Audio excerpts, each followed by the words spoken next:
سوچ، یہ جو بدگمانی ہے نا، برا سوچنا، بزرگوں کے بارے میں بھی، لوگوں کے بارے میں بھی، غریبوں کے بارے میں بھی، اگر کسی بندے کو 4 پیسے مل گئے تو یہ کہنا کہ یار پتہ نہیں اس نے کون سا بینک لوٹا ہے، اور اگر نہیں ملے تو کہنا یہ کاہل ہی بڑے ہیں، کام ہی نہیں کرتے۔ ہر جگہ بدگمانی۔ یا ایھا الذین آمنوا اجتنبوا کثیرا من الظن ان بعض الظن اثم، اے ایمان والو بہت سارے گمانوں سے بچو، بعض گمان بھی گناہ ہیں، اچھا سوچیں۔ حضور نے فرمایا کہ سب سے بڑا جھوٹ بدگمانی ہے۔ لوگوں کے بارے میں اپنے خیالات کو پراگندہ کر لینا، برا کر لینا، برا سوچنا، بکھر جانا خیالات کا، یہ سب سے بڑا جھوٹ ہے۔ معاشرے میں جب سوچیں اچھی ہوتی ہیں تو معاشرہ صحت مند ہوتا ہے۔ پاکستان میں نا ڈپریشن کے مریض کرونا کے بعد 65% کے قریب گئے ہیں۔ کسی کو تھوڑی سی ٹینشن ہے، کسی کو زیادہ ہے۔ اب اس میں سب سے بڑا، یہ جو ٹینشن کا مرض ہے، اس میں سب سے بڑا مسئلہ بدگمانی کا ہے۔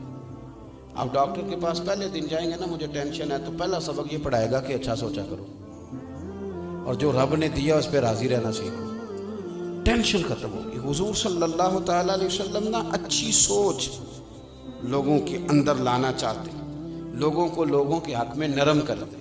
رسول پاک صلی اللہ علیہ وسلم ایک دوسرے کے لیے دلائل دیتے ہیں۔ ہر طبقے کی حضور نے عزت بیان کی۔ مزدور سے، محنت کرنے والے سے کہا یہ اللہ کا دوست ہے۔ جو تجارت کرنے والا تھا فرمایا جو سچا تاجر ہوگا قیامت کے دن نبیوں کے ساتھ اٹھایا جائے گا۔ ہر شخص کو اعزاز دیا، اچھا گمان۔ اگر بالفرض کسی وقت آپ کو ایسا لگتا ہے کہ فلاں آدمی یہ غلطی کر رہا ہے، تو ایک تو یہ کہ اگر وہ بزرگ ہے، کوئی عالم ہے، کوئی اللہ والا ہے، کوئی ہم سے بڑا ہے، ہمارا والد ہے، تو اس کی اس غلطی کو، اس کی تعویل کرنے کی کوشش کریں۔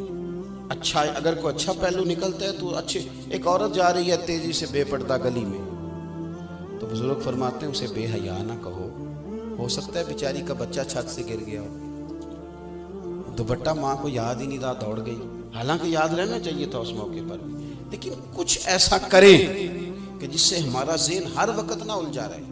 میں بس بات ختم کرنے لگا ہوں، سبق میں نے عرض کرنا تھا وہ میں کر چکا۔ اگر گمان ہمارے صحیح رہنے لگ جائے نا، میں ملک سے باہر تھا تو ایک صاحب مجھ سے کہنے لگے مولوی بڑے برے ہیں، پیروں کا کوئی حال نہیں، سیاستدان سارے پاکستان کے خراب ہیں، قوم ساری لالچی ہے۔ میں نے کہا آپ دور بیٹھے ہیں، آپ کو کیا بتاؤ؟ اگر مولوی پیر کچھ نہیں کر رہے تو مسجدوں کے اندر رمضان میں حافظ زیادہ ہوتے ہیں، مسجدیں تھوڑی ہوتی ہیں، تو ان کو کوئی پڑھا رہا ہے تو اتنے بندے پڑھ رہے ہیں نا، کوئی عالم بنا رہا ہے تو بن رہے ہیں نا۔ کوئی آپ نے کبھی دیکھا ہے کہ آج ہڑتال ہے مولویوں کی، جمعہ نہیں ہوگا؟ کیا بات کرتے ہیں آپ، دور بیٹھ کے بدگمانی۔ اور جہاں تک قوم کا تعلق ہے، جس بیٹی بیچاری نے خود سلائی مشین پہ بیٹھ کے اپنا جہیز بنایا تھا نا، جب زلزلہ آیا کشمیر پہ تو اس نے بھی کہا تھا ابا میں 3 کپڑوں میں چلی جاؤں گی، یہ زلزلے والوں کو دے دے سامان۔ یہ جوان جن کو لوگ بڑا برا کہتے ہیں، ایک بابا جی کو خون کی 1 بوتل کی ضرورت پڑ جائے تو 14 بچے گلیوں میں کھڑے ہوتے ہیں، ان کو برا کہتے ہیں۔ ہم اپنی سوچ کو ٹھیک نہیں کرتے۔ وہ کیا کہتے ہیں، اینک کا شیشہ نہیں صاف کرنا، سامنے والے کا منہ ہی صاف کرتے رہنا ہے۔ آپ تھوڑی سی توجہ دیں۔ امام عبداللہ جعفری رحمۃ اللہ نے لکھا ہے کہ سارا بغداد جتنا بھی تھا سب عزت کرتا تھا حضرت بشر عافی رحمۃ اللہ علیہ کی۔ سارا بغداد عزت کرتا، پیار کرتا، ننگے پاؤں چلتے تھے تو جانور بھی گوبر نہیں کرتے تھے گلیوں۔ اتنا اللہ تعالیٰ نے انہیں اعزاز دیا تھا، نوازا ہوا تھا۔ لیکن بغداد کا ایک تاجر تھا، وہ کہتا تھا مجھے نہیں اچھے لگتے ادھر بشر عافی۔ بھئی تمہیں کیوں نہیں اچھے لگتے، ذرا وجہ سننا۔ وہ کہتا ہے اس لیے نہیں اچھے لگتے کہ وہ جمعے والے دن نہ فرض پڑھ کے چلے جاتے، باقی مسجد میں نماز نہیں ادا کرتے۔ مسجد میں کون سی نماز پڑھنا ضروری ہے؟ وہ پڑھ بھی نہیں ہے۔ ہمارے ہاں نا باقیوں پر تو نہیں، پر پابندی ہوتی ہے کہ عصر کی بھی پہلی 4 سنتیں پڑھے، اس پر پابندی ہے۔ تو میں اکثر کمیٹی والوں سے پوچھتا ہوں کہ جو پابندی اللہ رسول نے نہیں لگائی وہ آپ کیوں لگاتے ہیں؟ مہربانی کریں، لوگوں کو گنجائش دیں۔ آپ وہ جبر کیوں کرتے ہیں جو آپ کو نہیں کرنا چاہیے؟ جی حضرت بشر عافی رحمۃ اللہ علیہ فرض جماعت کے ساتھ جمعے والے دن پڑھتے ہیں تو باقی نماز پڑھے بغیر چلے جاتے ہیں۔ لوگوں نے اسے سمجھایا تو وہ تاجر کہتا ہے مجھے بڑے عرصے کے بعد ایک دن خیال آیا ویسے پتہ کروں تو صحیح، کچھ تو مجبوریاں رہی ہوں گی، یوں ہی کوئی بے وفا نہیں ہوتا، پتہ تو کروں مسئلہ کیا ہے، معلومات تو کروں۔ کہتے جمعہ پڑھا حضرت کے ساتھ میں نے، تو سلام پھیر کے وہ نکلے مسجد سے، تو میں بھی ان کے پیچھے ہو لیا۔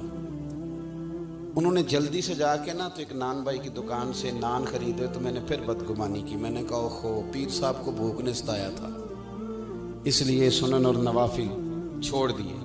پھر وہ تھوڑا آگے گئے تو انہوں نے گوشت والی دکان سے کباب خریدے ہوٹل سے، تو میں نے کہا مولانا کی عمر دیکھو اور ذائقے دیکھو۔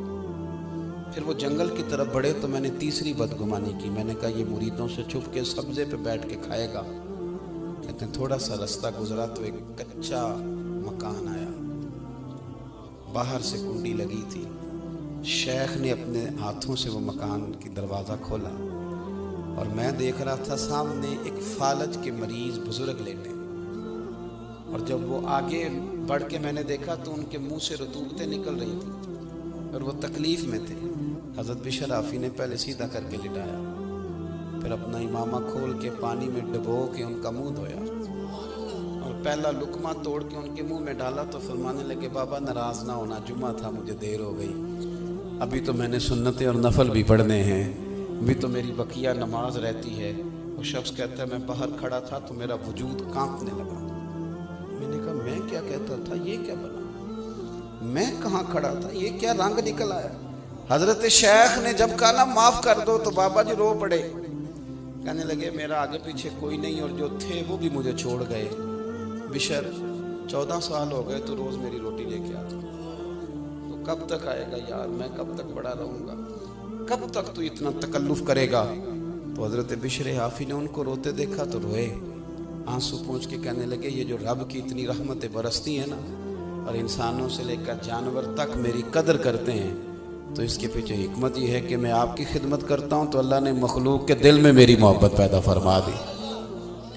اپنا گمان ٹھیک کریں، سوچیں ٹھیک کریں، حضور کی غلامی میں جو سوچیں حضور نے ہمیں عطا کی ان پر توجہ کریں، پھر دیکھیں اللہ کی مدد آئے گی، محبوبیت نازل ہوگی۔